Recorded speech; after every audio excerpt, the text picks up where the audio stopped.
이게 미애자매가 부탁을 한 가지 했어요. 오늘만큼은 무슨 일이 있어도 울지 말라 그러더라고요.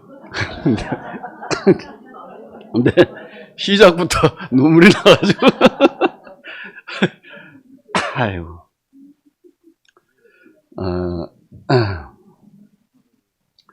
김 목사님이 자리를 비워가지고 제가 오늘 이 자리에 앉게 됐는데, 하여튼 김 목사님 먼 길 잘 다녀오시길 바라고, 오늘 저에게도 은혜가 있기를 바랍니다. 그리고 오늘 이 자리는 제 생각에 대전교회에 정종우 형제가 섰으면 했는데, 형제가 또 다음에 또 언젠가는 또 좋은 말씀 듣기를 바라고,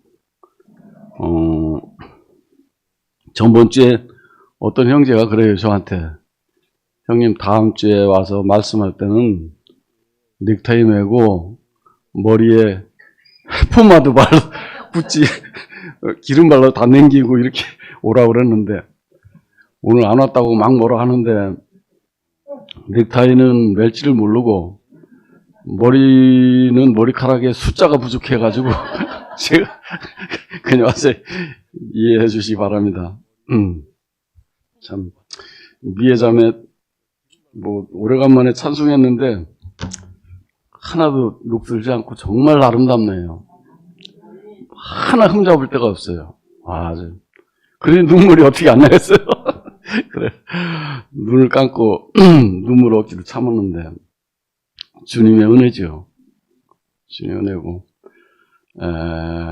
오늘 성경 제목은 하나님께서 찾는 사람이라고 정해봤어요.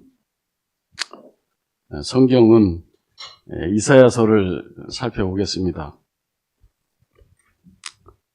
이사야서 42장 1절부터 4절까지 읽어보겠습니다. 내가 붙드는 나의 종, 내 마음에 기뻐하는 자, 곧 내가 택한 사람을 보라. 내가 나의 영을 그에게 주었은즉 그가 이방에 정의를 베풀리라. 그는 애치지 아니하며 목소리를 높이지 아니하며 그 소리를 거리에 들리게 하지 아니하며 상한 갈대를 꺾지 아니하며 꺼져가는 등불을 끄지 아니하고 진실로 정의를 시행할 것이며 그는 쇠하지 아니하며 낙담하지 아니하고 세상에 정의를 이루기를 세상에 정의를 세우기에 이르리니 섬들이 그 기운을 앙망하리라. 아멘.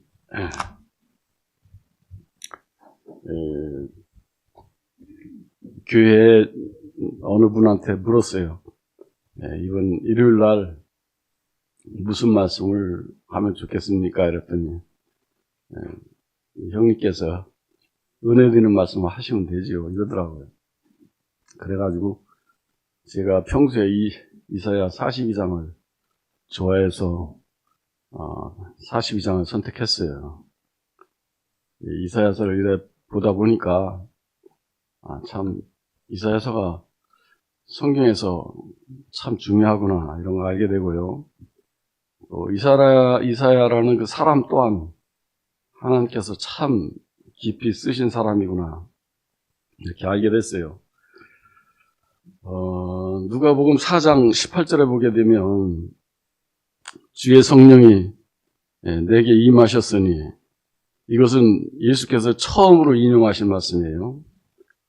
주의 성령이 내게 임하셨으니 이는 가난한 자에게 복음을 전하게 하시려고 내게 기름을 부으시고 나를 보내사 포로된 자에게 자유를 주고 눈먼 자에게 다시 보게 하고 그런 것을 전파해서 눌린 자를 자유케 해서 주의 은혜의 해를 전파하게 하려 하십니다. 이렇게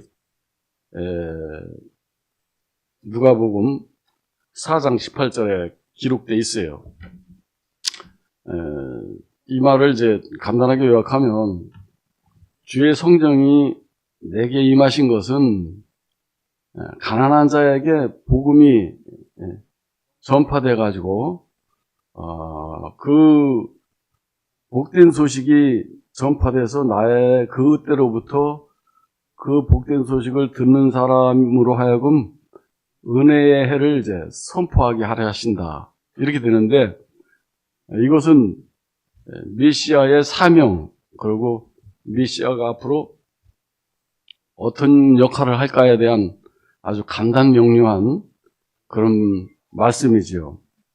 그래서 이것은 이제 이사야서 61장 1, 2절을 그대로 예수께서 인용하신 말씀이에요. 또 마찬가지로 우리가 성경 마지막 계시록 21장에 보게 되면 새하늘과 새 땅이 나오잖아요. 거기에 보면 새하늘과 새 땅이 나오는데 그것도 이사야서 끝부분에 65장에 이리와 어린 양이 함께 젖을 먹고 17절에 가서 보게 되면 보라 내가 새하늘과 새 땅을 창조하리니 이전 것은 기억되거나 마음에 기억나지 아니하리라 하신 말씀을 그대로 인용하고 있어요. 그래서 이렇게 보면 예수님의 사역의 시작과 끝도 이사야서하고 함께하고 있다는 걸 알 수 있고 예수께서 가장 많이 인용한 책도 이사야서라고 합니다. 그래서 우리가 이사야서를 이렇게 간단하게 이렇게 살펴보면 1장부터 39장까지를 이사야 전편이라고 그래요. 이것은 주로 이제 아시리아, 주로 아수르와의 관계를 말하고 있는데 이사야 전편이 39장까지 있는데 이것은 구약성경 39권하고 닮아 있어요. 그리고 이 내용은 BC 700년경에 그때 상황으로 유다 백성이 이제 포로 생활이 끝나가고 예루살렘으로 돌아갈 준비를 하는 그런 상황이 되는 거예요. 그 다음에 이사야 40장 이후 그걸 이사야 후편이라고 그러는데 이것은 이제 성경으로 말하면 신약 성경이 되겠죠. 그래서 그 후로부터 150년이 지난 뒤에 BC 536년경에 유다 백성이 이제 파시아 왕, 그러니까 페르시아 왕이죠. 고레스의 칙령에 의해 가지고 하나님의 위로를 받으면서 광야를 거쳐서 예루살렘으로 이제 돌아가는 귀환하는 그런 사랑을 말하고 있어요. 그래서 구약성경 39권 그거는 이제 주로 아수르와의 관계인데 그것이 이제 이사야서와 닮아 있고 신약성경 27권은 바벨론과의 관계인데 그것이 우리 신약성경하고 이렇게 많이 닮아 있는 거예요. 그래서 총 66권이 성경과 같이 이렇게 맥락을 하고 있구나 이렇게 보면 좋겠어요. 그래서 이사야서는 전 성경의 하나님 말씀의 시작이고 끝이다 이렇게 저에게는 보여집니다. 선지자 이사야에 대해서 우리가 살펴보면 BC 700년쯤에서 있었던 사람인데 그 사람이 의사였다고 그래요. 그때 그 시절의 의사는 뭐 사회적으로 큰 지위에 있지는 않았지만 그 마지막에는 이제 그 므낫세 왕인가 그때 이제 투부로 배임을 당해서 죽음에 이르렀다고 하는데 그가 이사야 6장에 보면 끝에 보면 생전에 참나무와 상수리나무가 배임을 당해도 그루터기는 남아있다 이러면서 유다 백성을 위로를 했죠. 근데 이 말씀이 우리가 김천 목사님으로부터 우리 교회가 이렇게 분열됐을 때 우리에게 참 큰 위로가 됐는데 선지자 이사야는 이 말을 함으로써 유다 백성을 위로했는데 참 그가 죽임을 당할 때 또 그렇게 죽임을 당했다 하니까 아이러니한 일이죠. 이사야 선지자가 부름받은 것은 그 우시야 왕이라고 53년인가를 통치했어요. 17살인가 왕이 돼가지고 그 훌륭한 왕인데 그가 죽던 해에 부름을 받았죠. 우시야 왕이 죽던 해에 선지자 이사야가 부름을 받았는데 이 우시야 왕이 많이 엄청 중요하고 또 그가 부름받은 과정이 우리에게 참 아주 귀중한 말씀을 주고 있어요. 그래서 우리가 이런 것들을 기억했으면 좋겠다 이런 마음이 들어서 이 말씀을 준비했습니다. 우시야 왕이 죽던 해에 나라가 혼란하고 그 훌륭한 왕이 죽음으로 인해서 백성들 속에서 그 제약이 막 가득하게 있던 제약이 백성들의 원성이 막 높아지고 원망도 높아지고 백성들이 다 함께 입을 모아서 죄악을 토해내고 있을 때 그때 모든 백성이 다 그 불평과 불만과 죄악을 토해낼 때 한 사람만 그렇지 않을 사람은 잘 없지요. 그죠? 모든 사람이 교회를 비난하고 교회가 왜 이러냐라고 할 때 아무도 아무 말 없이 혼자 가만히 있다는 것은 정말 우리가 경험해 봐서 알지만 어려운 것 같아요. 근데 이제 6장 1절에 보면 이사야 6장 1절에서 우시야 왕이 죽던 해 이제 그가 본즉 주께서 높이 들린 보좌에 앉으심을 보고 이사야가 본 겁니다. 그 옷자락을 보면서 주님의 옷자락을 봤지요. 성전에 가득한 하나님의 영광을 보게 됐어요. 이것이 이제 하나님의 은혜죠. 그때 이사야는 자기 자신을 돌아보게 되고 마음에 가득한 그런 애통함을 고백하게 됩니다. 이사야 6장 5절에 보면 내가 말하되 화로다 나여 나는 이제 망하게 되었도다. 나는 입술이 부정한 사람이다. 또한 입술이 부정한 백성 중에 내가 있도다.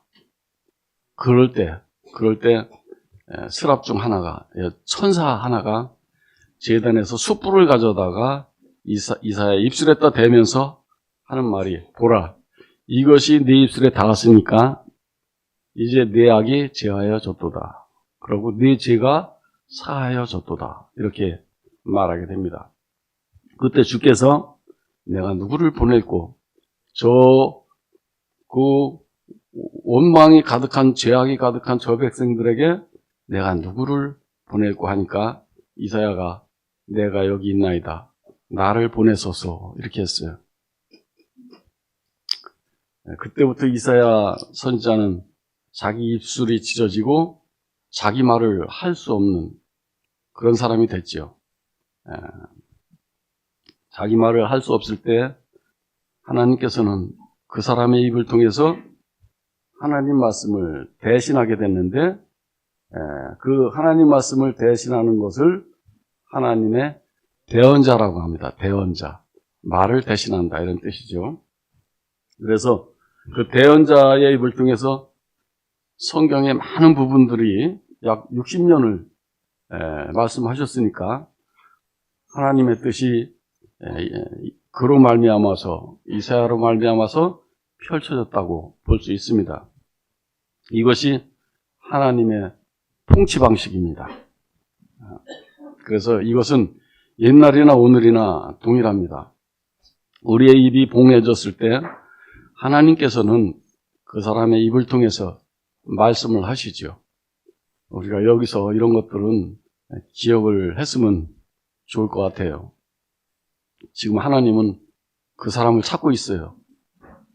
그 사람은 어떤 사람이고 어떤 성품이며 어떤 일을 하게 될까요?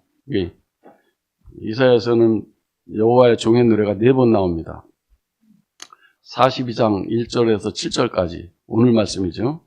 49장 1절에서 6절까지, 그 다음에 52장 13절에서 15절까지, 53장 2절하고 6절에 이렇게 나오는데, 오늘은 그 중에 첫 번째 말씀입니다.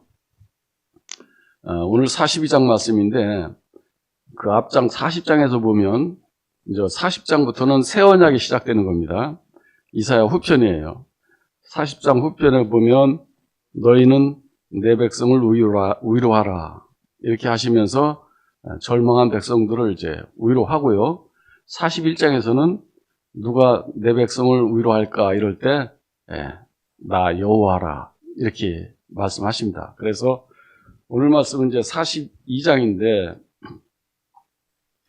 이 말씀은 이스라엘 백성들이 70년 동안 포로 생활을 하면서 고향 예루살렘에 대한 기억이 다 없어졌지요. 아무런 소망도 없어졌습니다. 예를 들어서 그 예루살렘에서 5살 때 그 끌려 나온 사람들, 바벨론에 끌려 나온서 포로된 사람들은 70년이 됐으면 75세가 됩니다. 그렇게 되면 자기의 5살 때 기억을 거의 할 수 없지요. 그리고 그 나머지 사람들은 다 그 바벨론에 와서 태어난 사람들이에요. 그러니까 이 유다 백성들은 아무런 희망도 없고 이제 돌아갈 생각도 못하고 그 예루살렘의 아름다웠던 그 하나님과 동행했던 그런 기억들을 다 잊어먹고 있을 때, 그럴 때 여호와께서 42장에 내가 새로운 한 사람을 보내겠다. 너희들을 위로하겠다. 내가 너희의 손을 잡고 예루살렘으로 들어갈 것이다. 이런 위로를 하시고 희망을 주는 그런 말씀이에요. 근데 이 말씀이 우리가 신약 안에서 보게 되면 만유 안에서 만유를 구원하는 그리스도에 대한 이상을 말하고 있습니다. 즉 하나님의 은혜의 시대가 시작되고 있는 것을 말하고 있는 거죠. 오늘이 이사야 42장 말씀인데 43장 바로 뒷장이에요. 뒷장 1절에 보게 되면 아주 귀한 말씀을 하십니다. 야곱아 이렇게 불러요. 43장 1절입니다. 야곱아, 이 말은 이스라엘아 이런 말씀이죠. 여기서 말하는 이스라엘은 북이스라엘과 남유다가 있는데, 북이스라엘은 11집하고 10집하고 남유다는 2집합니다. 유다지파하고 베냐민 지파하고 2지파가 유다지파고 북이스라엘은 나머지 지파인데, 여기서 말하는 이스라엘아 이 말은 전체를 말하고 있어요. 전체를 말하고 있어요. 그래서 너는 두려워하지 말라. 내가 너를 구속했고 내가 너를 지명하여 불렀나니 너는 내 것이라. 너는 내 것이라. 이런 말 들으면 눈물 나죠. 눈물 납니다. 참 은혜 드는 말씀이에요. 내가 너를 이미 지명하여 불렀나니 내가 너를 여호와께로 되돌릴 것이다. 이런 말씀이에요. 이게 구속이라는 말이 여기 나오잖아요. 이 구속이라는 말은 그 바벨론에서 포로 생활하고 있는 그들에게 예루살렘으로 내가 너희들을 보내줄 것이다. 이 말이고, 우리 자신이 모든 것을 결정하고 모든 주권을 우리에게 있어서 우리는 그로 말미암아 고통받고 내가 높아지지 못해서 그저 땀을 흘리는 그 사람들로 말미암아서 우리의 주권을 하나님께로 옮겨서 우리는 주권이 하나도 없지만 하나님의 안식 안에 들어가는 그 사람으로 이렇게 이끈다 하니까 얼마나 은혜가 됩니까? 그죠? 이스라엘아, 이스라엘아, 너는 두려워하지 말라. 내가 너를 구속하였고 내가 너를 지명하여 불렀나니 너는 내 것이다. 너는 내 것이다. 그래서 우리가 하나님을 대적하고 있는 우리 자신, 우리는 대적하고 있는지 몰랐죠. 그렇지만 내가 스스로 주권자가 된 것이 대적하는 겁니다. 그래서 하나님하고 무익하게 됐어요. 우리는 그런 사람을 우리로 하나님께 주권을 돌려드리는 그런 구속의 역사가 시작될 것이다. 이런 말씀을 하고 있는 겁니다. 그래서 주님의 안식 안으로 우리가 들어가서 은혜의 해가 될 것이다. 그래서 바벨론에 포로된 백성들을 만유의 주제이신 여호와께 되돌려서 그들로 하여금 안식을 갖게 할 것이다. 이런 복된 말씀을 하고 있어요. 그리고 우리가 여기서 꼭 기억했으면 좋을 것은 이 모든 것들을 이루실 분은 나 여호와다 하는 말씀이에요. 우리가 하는 게 아닙니다. 우리가 하면 할수록 더 안 되더라고요. 내가 해보니까 안 되더라고요. 내 여호와가 너희를 구속해서 지명해서 부르고 구속했으니까 너는 그 소망을 이룰 것이다. 여호와의 열심히 너희를 부르고 구약 성경에 보면 그런 말씀이 나옵니다. 여호와의 열심히 너희를 부르시고 구속하시고 안식 안으로 이끌 것이다 하는 거죠. 그래서 메시아가 오심으로써 모든 백성이 영적인 해방을 맞이하게 될 것이라는 것을 지금 말씀하고 있는 거예요. 이제 오늘 이사야 42장 1절에서 3절 말씀인데 이 말씀은 마태복음 12장 17절에서 21절까지 예수께서 그대로 인용하고 있어요. 이 말씀은 예수께서 한편 손 마른 자를 이제 고쳤을 때 바리새인들이 어떻게 하면 예수를 죽일까 이렇게 할 때 예수께서 하신 말씀이 나를 나타내지 마라, 나를 드러내지 말라 하시면서 하신 말씀이에요. 무슨 말씀이냐면 그 사람은 다투지도 아니하고 목소리가 들리지도 아니하고 길거리에서 그 소리가 듣지 못하리라 그런 말씀이에요. 그래서 하나님께서 찾는 사람, 하나님 마음에 기뻐하는 사람, 하나님께서 친히 자기 이름으로 택한 사람, 얼마나 아름답습니까, 그죠? 내가 그 사람한테 나의 영을 주었으니 그가 이방에 정의를 베풀리라 이럽니다. 하나님께서는 그 사람을 보고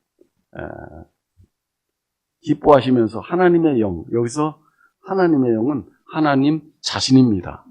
그래서 자기 자신을 그 사람에게 쏟아부어서 오늘 말씀처럼 누가복음 4장 18절, 이사야서 61장 1절처럼 가난한 자에게 복음이 전파되고 그로 인해서 은혜의 해가 선포되게 하려 하십니다. 이런 말씀이 되지요.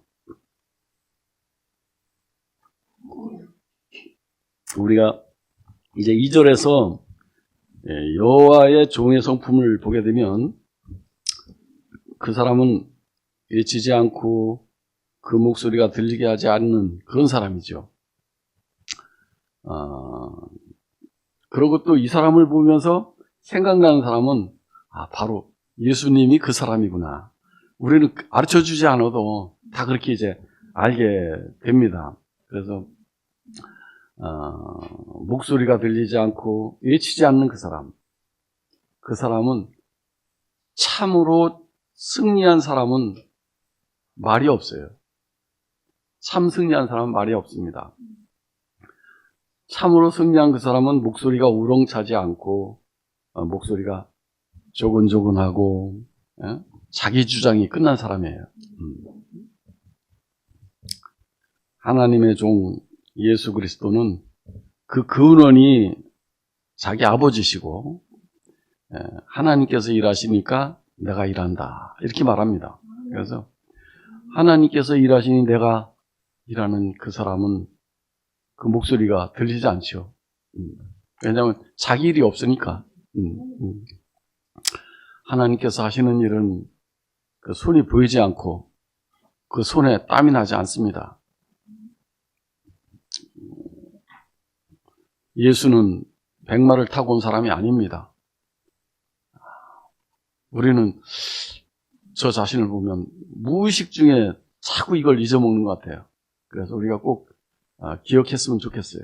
예수는 백마를 타고 온 사람이 아니다.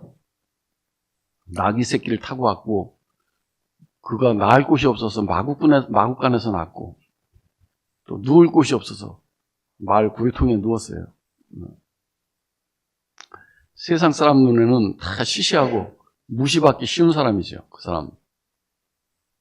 근데 하나님 보실 때는 하나님의 기쁨이고 하나님께서 지금도 찾고 있는 사람이에요. 그 사람. 그러나 예수 옆에 십자가에 달렸던 바라바라는 사람은 독립운동을 해가지고 밀란을 일으켰던 사람인데 이 사람을 보면 사람들은 다 좋아해요. 그래서 누구를 놓아줄까 했을 때 바라바라 바라바라 이래가지고 바라바는 십자가에서 놓아줬고, 예수는 어디를 봐도 아무 소용없는 사람이에요. 누가 봐도. 근데 사람은 아무데도 소용없는 사람을 버리게 됩니다. 우리가 물건을 보거나 뭐를 보면 아무리 맞춰봐도 어디에도 쓸데없으면 그때 버리는 거예요. 예수는 그런 사람이라고요.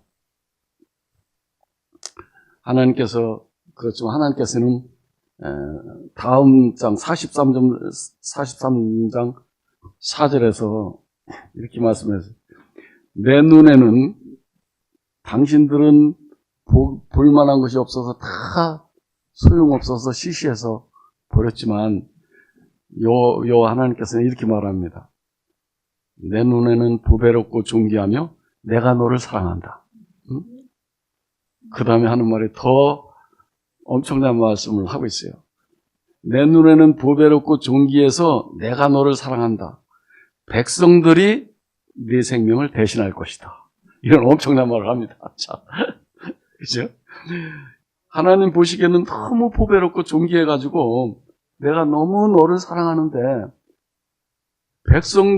이 말은 백성들이 너를 위해서 백성들 모두의 목숨을 내놔도 백성들은 아깝게 생각하지 않는다는 거예요.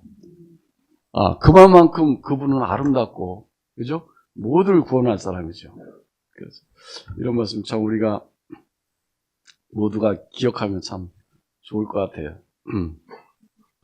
3절에 보니까 상한 갈대를 꺾지 않는다고 했는데 이스라엘에서는 상한 갈대로 피리를 만들어 본다고 그래요. 상한 갈대는 이제 피리를 만들어 볼 수 없죠. 그 갈대는 버려진 갈대입니다. 그리고 사실은 우리 사람들을 보면 누구나 다 버리고 싶은 것을 다 한두 가지씩은 갖고 있어요. 누구나 보면 그렇더라고. 얘기해 보면. 그렇지만 우리 주님께서는 그런 상한 갈대를 꺾지 않으십니다. 꺼져가는 등불을 끄지 않으세요. 우리의 구원자는 끄름나는 다 꺼져가게 초라하게 꺼져가는 등불을 끄지 않고 오히려 불쌍히 여기시고 오히려 위로하시고 그 아픔에 함께하는 그런 어린 양 메시아입니다. 하나님께서 우리를 보면 우리가 경험해 보면 하나님께서는 우리의 능력과 우리의 힘만 사용하는 게 아니고 오히려 우리의 그 부족한 거, 그죠? 없었으면 하는 거 나한테 내 실수한 거 그리고 우리가 꺾인 자리 그런 것을 하나님께서는 쓰세요. 그래, 마태복음 9장 12절에서 보면 건강한 사람에게는 의사가 쓸데가 없고 병든 자라야 쓸데가 있다. 이런 말씀도 하셨어요. 그러니까 하나님 말씀은 사랑이죠. 저 같은 사람은 정말 위로를 받으니까 큰 사랑입니다. 하나님은 사랑 덩어리예요. 하나님은 마음 덩어리고 그 마음 덩어리는 사랑 덩어리고 온 인류의 사랑을 다 합친 것보다 더 큰 마음 덩어리예요. 하나님. 그 사랑이 얼마나 우리에게 벅차겠어요. 그죠? 감당키 어렵죠. 감당키 어렵죠. 우리가 이런 거 알았으면 좋겠어요. 또 한편 생각하면 상한 갈대하고 꺼져가는 등불은 본래 우리 모든 사람들의 본래 모습일 수도 있는 거죠. 상한 갈대를 꺾지 않고 등불을 끄지 않는 그 사람 자신이 상한 갈대고 꺼져가는 등불인 사람인지도 모르죠. 그렇기 때문에 그 등불을 끄지 않고 꺾지 않을 수 있어요. 그러니까 우리가 잠잠하게 생각해 보면 상한 갈대와 꺼져가는 등불을 끄지 않을 수 있는 사람은 어떤 사람일까? 이런 생각을 해봅니다. 그 사람은 자신이 상한 갈대고 자신이 꺼져가는 등불이에요. 그렇기 때문에 그렇게 행할 수 있는 거죠. 그래서 주님은 우리와 같은 모습으로 상한 갈대 모습으로 꺼져가는 등불 모습으로 이렇게 우리에게 오셨어요. 그래서 하나님께서는 그런 사람을 오히려 보배롭고 존귀하게 여기시고 모든 인생들을 구원할 자로 보내신 겁니다. 우리의 연약함과 상함을 버리지 아니하시고 오히려 유익하게 쓰시는 분, 그분은 우리의 체질을 아시는 하나님이세요. 4절에서 보니까 그는 쇠하지 않고 낙담하지 않고 세상의 정의를 세우리니 섬들이 그를 앙망하리라, 이렇게 기록하고 있어요. 자, 이거 보면서 사람이 어떻게 하면 쇠하지 않고 낙담하지 않기를 그 일이 마칠 때까지 하겠나, 이런 생각을 해보게 되면 여호와의 그 하나님의 종 그리스도는 근원이 아버지지요. 근원이 아버지고 아버지께 매인 사람입니다. 그래서 아버지께 매인 그 사람은 자기를 위해서 지킬 게 없어요.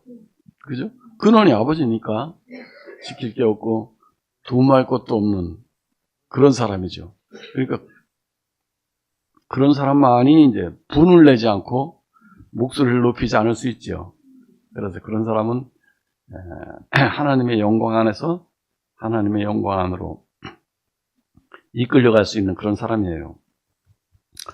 오늘 그 1절, 3절, 4절에 보면 정의라는 말이 3번 나오는데 하나님의 택한 사람은 이방에 정의를 베풀 것이다, 이렇게 기록되어 있고 죄송합니다.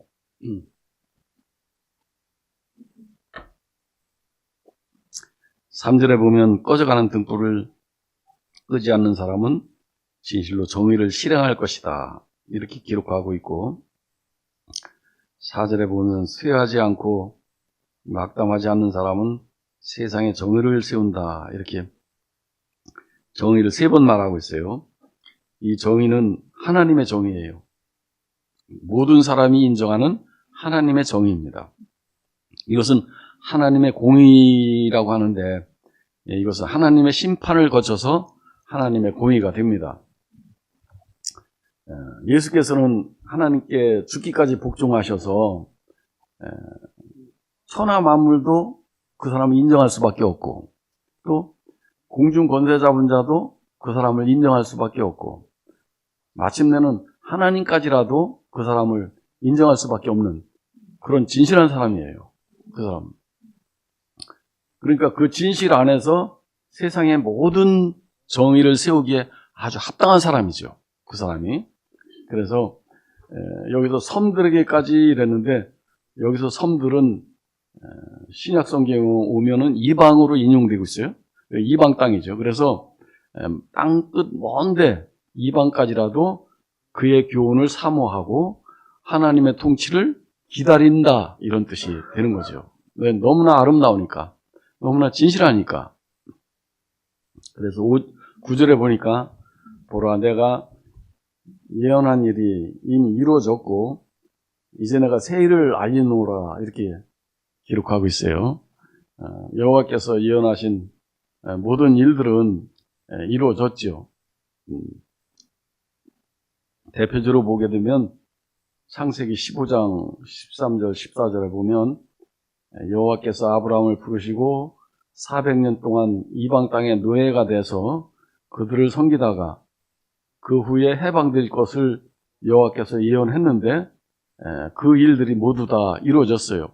그리고 성경에서 말씀하고 있는 모든 일들이 이루어졌죠.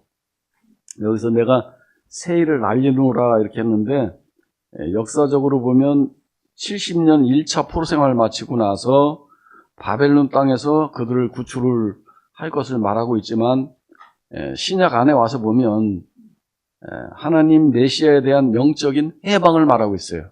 우리의 영적인 해방을 말하고 있고 이사야 42장은 바벨론 포로 시대의 말씀이지만 오늘날로 따지면 우리 모든 사람들이 무언가에 매여 있는 그런 포로되어 있는 그런 상태를 지금 말하고 있는 겁니다. 로마서 3장에 보면 우리가 다 잘 알다시피 의인 없나니 하나도 없으며 깨닫는 자도 없고 하나님을 찾는 자도 없고 다 치우쳐서 모두 함께 무익하게 됐다고 그래요. 다 치우쳐서 함께 다 무익하게 됐답니다. 이 무익하게 됐다는 말은 하나님에게 소용이 없다는 말이죠. 그러니까 우리의 모든 주권이 우리에게 있으니까 자기 마음대로 사는 거죠. 하나님하고 상관없이. 이게 무익한 겁니다. 이것이 죄악 속에 있는 거죠. 딴 게 죄악이 아닙니다. 그렇게 살게 되면 죄악으로 가더라고요. 저 자신을 보니까. 제가 그렇게 살았습니다. 그래, 그런 상태에 있는 사람들을 말하고 있는데, 이때 예수께서는 인자로 오셨어요. 인자로. 인자란 말은 사람의 아들인데, 사람의 아들이란 말은 참사람, 진짜 사람이죠. 피조물인 사람. 그 사람은 와서 아버지께서 일하시니 내가 일한다. 그렇게 말하면서 하나님의 안식 안으로 들어간 사람이에요. 그 사람은 안식 안에 들어간 사람입니다. 그래서 나는 아버지께로 나서 세상에 왔고 이제서 세상을 떠나서 아버지를 간다 이렇게 말하시고 요한복음에 보면 이제 그런 말씀들 계속 반복해서 나옵니다. 나는 스스로 아무것도 할 수 없다. 근원이 아버지니까. 그러고 너희들 때는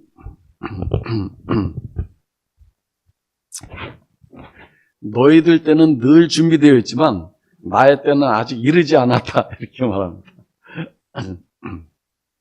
이렇게 고백을 하면 이렇게 고백하는 그 사람도 하나님의 안식 안에 들어간 사람입니다.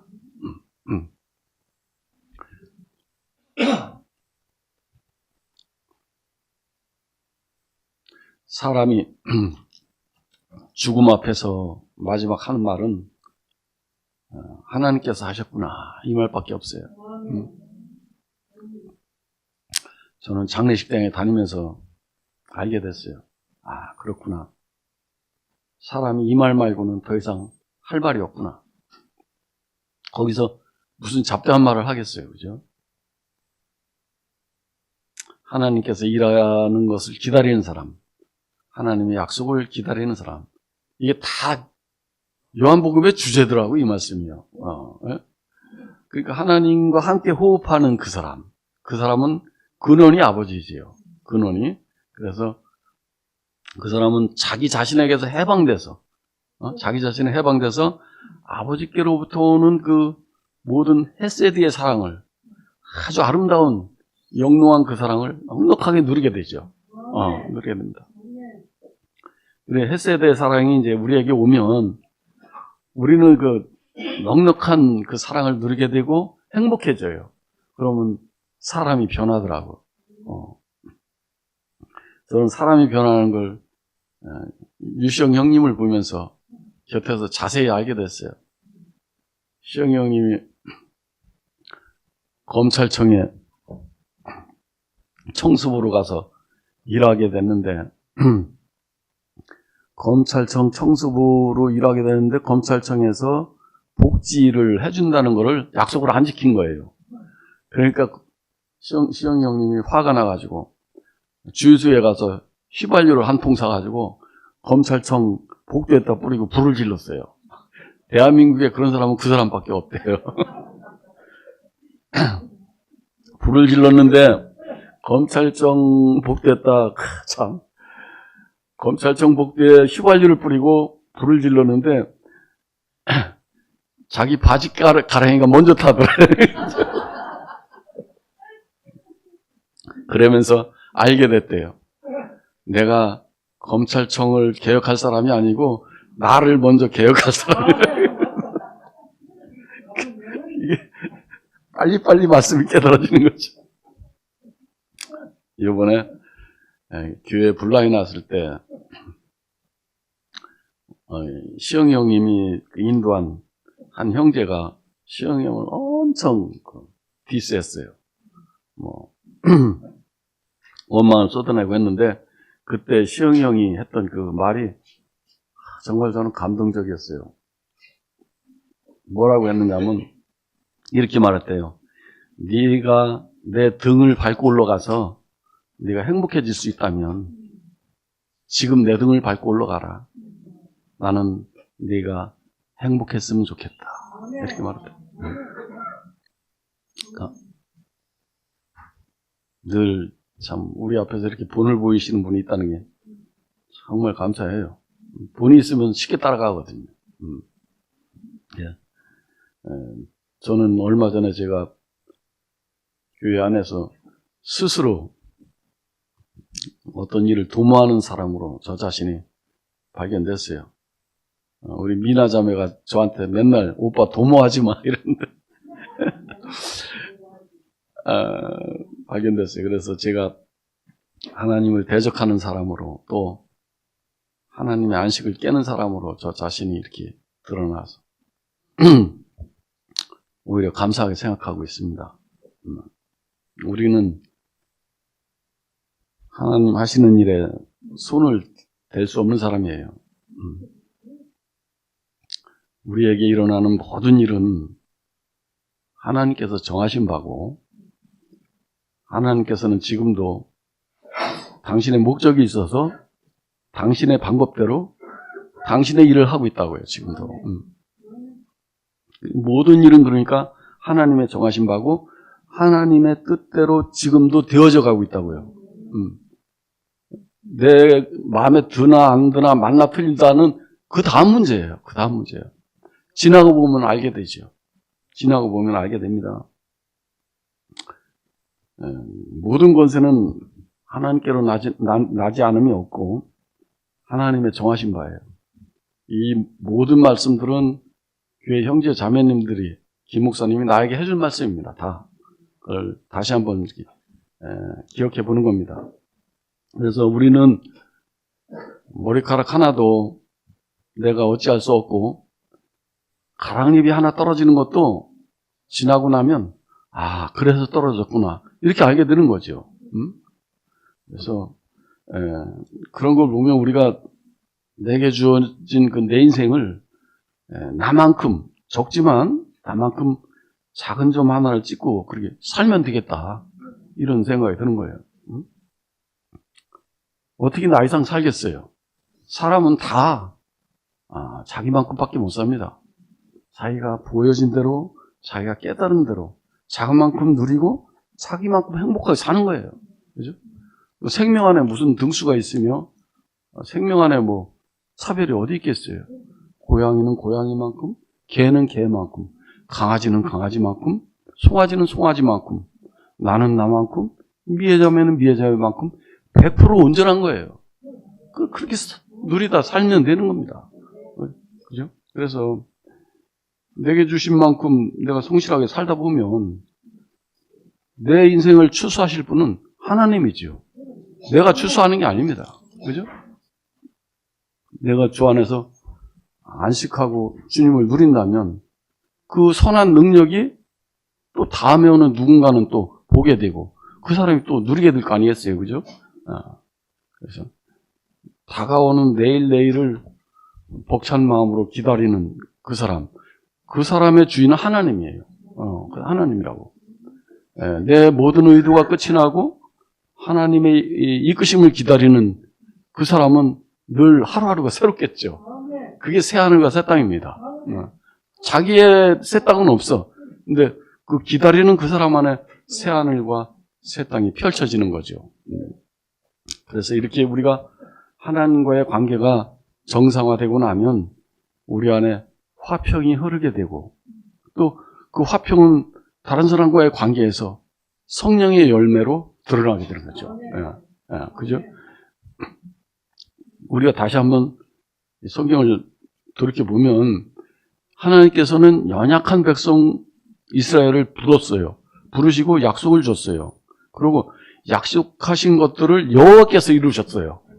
구약성경 보세요. 다 그들은 늘 죄악을 범하고 결길로 갔지만 그렇지만 하나님께서는 끊임없이 사랑하시고 부르셔서 결국은 하나님의 뜻을 이루셨잖아요. 마찬가지로 우리를 부르신 하나님께서도 우리에게 하나님의 소망을 두고 계신다고. 우리에게. 그래서 당신의 소망 안에서 그 소망을 스스로 하나님께서 이루고 계신 거예요. 우리만큼, 각자만큼. 그죠? 그게 하나님의 소망이죠. 미래자매 아까 그 찬송을 내가 불러달라고 했거든요. 나를 붙잡는 하나님 은혜. 우리를 붙잡는 하나님 은혜. 끝까지 사랑하시는 하나님. 응? 나는 아니라고 하는데도 끝까지 우리를 사랑하셔서 우리를 붙잡아서 당신의 은혜 안으로 우리를 이끌어 주신단 말이죠. 하나님의 소망이 우리의 소망이 된 것이 감사해요. 그리고 저 자신도 돌이켜보면 어쩔 수 없이 여기까지 이끌려 왔어요. 돌아보면 저 자신이 한 건 거의 없어요, 저는. 그냥 막 거역한 것밖에 없지요. 그렇지만 돌아보면 모든 것이 은혜였고, 또 돌아보면 내가 한다고 내 마음대로 다 됐겠어요? 안 되더라고. 다 은혜고. 내가 이 나이를 먹어서 또 이제 와서 어디에 이렇게 소모될 수 있다는 거, 그것도 은혜고, 이런 생각을 하면서 자기 자신의 전부인 그 비싼 향유를 예수의 그 발에다 쏟아붓고 자기의 그 검은 머리결로 그 예수의 발을 닦고 있는 그 여인은 얼마나 행복할까요? 그렇죠? 정말 행복할 거예요. 정말 했을 거예요. 그러니까 내 인생을 다 들여도 아깝지 않은 거, 그거는 어디를 둘러봐도 교회밖에 없어요. 마지막에 남는 거는 요거만 남습니다. 만약에 지금 이 나이에 제가 들여질 곳이 없다면 어디 가서 누구를 붙잡고 하소연을 하겠어요.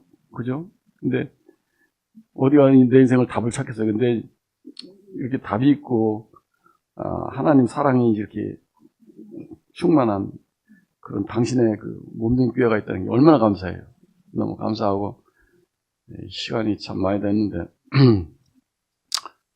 이 말을 또 안 할 수도 없고 저는 오래전에 제 아내하고 제 자녀들하고 헤어진 뒤에 한 20년 뒤에 가족들과 헤어지고 기댈 곳도 없고 하소연할 데도 없고 그런 사람이 됐어요. 아무 희망도 없고 좋은 것도 없고 싫은 것도 없고 그렇더라고요. 사람이 제일 중요한 걸 잃어버리면요 아무 희망이 없어요. 마치 야곱이 베냐민을 잃었을 때 요셉을 먼저 잃고 그 다음에 베냐민이 그렇게 된 것처럼 아무 낙이 없다는 것처럼 아무 희망이 없을 때 나는 잘 알지도 못하는 하나님한테 나도 모르게 기도를 했어요. 사람이 어쩔 수 없을 때는 기도가 저절로 나오는 것 같아요. 그러고 나서 내가 잘못 살은 관계로 주위로부터 늘 손가락질을 받고 비난받고 송사를 받고 그렇게 살아왔지만 그때마다 내 곁에는 내가 잘 알지도 못하는 주님밖에 없었어요.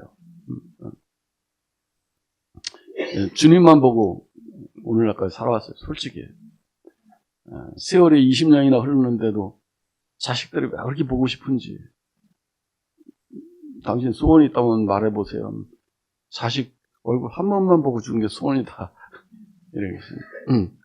그렇게 세월이 흘렀어도 이렇게 늙어가도 갈수록 더 보고 싶고 살아온 날들이 후회스럽고 마치 대추나무에 연이 걸리듯이 바울 사도가 그 내 몸에 가시가 있어서 그렇게 어쩔 수 없이 그 길을 간 것처럼 어쩔 수 없이 난 말씀 앞에서 그렇게 살 수밖에 없었어요. 그것이 지금 생각해 보면 나를 붙드시는 하나님의 은혜였어요. 그것이. 그게 은혜죠. 그때 이제 만난 자매가 우리 아름다운 교회 신부 이미의 자매, 하나님의 선물입니다. 저 자매가 없었으면 세상에 없죠. 저도 왜 있겠어요, 제가. 이제와 보면 내가 허물어진 그때부터 오늘날까지 주님은 늘 나를 따라다니며 도왔어요. 신기하죠. 사람이 허물어지니까 하나님이 돕더라고. 네? 따르는 반석처럼 그렇게 도왔어요. 내가 이렇게 됐으면 하면 이렇게 되고, 저렇게 됐으면 하면 저렇게 되고. 시간이 없어 말 못하지만 엄청 어렵게 간병할 때, 네? 그때 나들이 차가 오는데 저거 한번 해봤으면 했는데 그게 되고, 나들이 차 정년 끝나서 개인 택시나 한번 해볼까 했더니 개인 택시가 전혀 되고 개인 택시가 되고, 그 개인 택시 장사가 안 돼서 차라리 어린이집 하면 좋겠다. 어린이집이 저절로 되고. 정말 신기하다. 그때는 이제 나는 알게 됐죠. 모든 것이 하나님의 은혜였고, 주님께서는 우리를 사랑하시되 끝까지 사랑하시는구나. 젖먹이 어미가 어찌 그 젖먹이는 아이를 잊겠느냐는 거예요. 이것이 하나님께서 우리에게 하시는 말씀이에요. 이런 말씀은 기억했으면 좋겠어요. 젖먹이 어미가 어찌 그 젖먹이는 아이를 잊겠느냐. 하나님께서는 우리를 그렇게 말씀하고 계세요. 오늘 미나가 오래간만에 교회에 와서 나를 끌어안고 울어요, 얘가. 그런데 내가 기숙에다 대고 그렇게 이야기했어요. 하나님은 무슨 일이 있어도 너만을 사랑하신다. 그랬어요. 하나님 마음이죠. 그래서 우리에게 오는 고난도, 우리의 눈물도 하나님의 사랑을 내 몸에서 나타내기 위한 하나님의 은혜입니다. 그래서 나를 붙드시는 하나님은 우리는 하나님은 우리의 산성이시고 방패시고 소망이시고 기쁨이시고 우리를 살게 하는 생명입니다. 요한일서 4장 10절에 보면 사랑은 여기 있나니 우리가 하나님을 사랑한 것이 아니고 하나님께서 우리를 사랑하신 것이라. 우리를 붙드시는 하나님은 상한 갈대고 꺼져가는 등불인 우리 자신, 우리를 사랑하시되 끝까지 사랑하셔서 끝내는 당신의 그 잠잠한 통치 안으로 우리를 당신의 넘치는 사랑 안으로 부르신 주님께 감사를 드립니다. 감사합니다. 잠시 기도하겠습니다. 은혜롭고 자비로우신 아버지 하나님, 우리는 모두 갈 바를 알지 못하고 각기 제 갈 길로 가던 사람들입니다. 어딜 가야 할지, 어떻게 가야 할지, 왜 가야 할지를 모르고 서로 땀을 흘리고 갈등하고 그렇게 살던 사람들입니다. 우리의 체질을 아시고 우리를 부르신 아버지 하나님, 우리의 길을 정하시고 인도하시고 우리를 사랑하실 때 끝까지 사랑하시는, 그래서 마침내는 당신의 어린 양 나라 안으로 인도하시는 주님, 모든 것이 은혜고 은혜입니다. 당신께서 우리에게 아름다운 교회를 선물로 주셨듯이 우리가 한 사람도 빠짐없이 우리 모두 함께 이 길을 가기를 원하고, 세상에 지친 많은 사람들이 우리에게 와서 함께 쉴 수 있는 안식처가 되기를 원합니다. 시작하신 주님께서 그리스도의 그날까지 우리에게서 온전하게 당신의 나라를 이루기를 소망합니다. 예수님 이름으로 기도합니다. 아멘. 감사합니다.